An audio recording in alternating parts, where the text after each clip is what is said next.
پوره 115 کاله وړاندې د 1919 کال د اګست پر 19مه زموږ پلرونو او نیکونو د غازي امان الله خان تر مشرۍ لاندې د افغانستان د خپلواکۍ بیرغ هسک او له برطانوي ښکېلاک نه افغانستان وژغوره. د غازي امان الله خان د پاچاهۍ دوره یوه طلایي دوره وه. لومړنی اساسي قانون جوړ شو. د ښې حکومتولۍ په موخه په دولت کې ریفورم راغی او د لومړي ځل لپاره افغان محصلین د لوړ زده کړو په موخه بهر ته ولېږل شول. افغانان په پوره جوش و خروش سره هر کال د غازي امان الله خان د تصویرونو او د ملي بیرغ په هسکولو سره دغه ورځ نمانځي.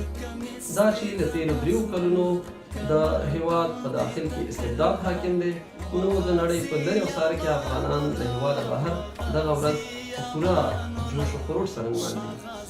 زه له خپل اړخه ستاسو د تلویزیون له طریقه ټولو هیوادوالو ته د دغه ویاړلې خپلواکۍ مبارکي وایم.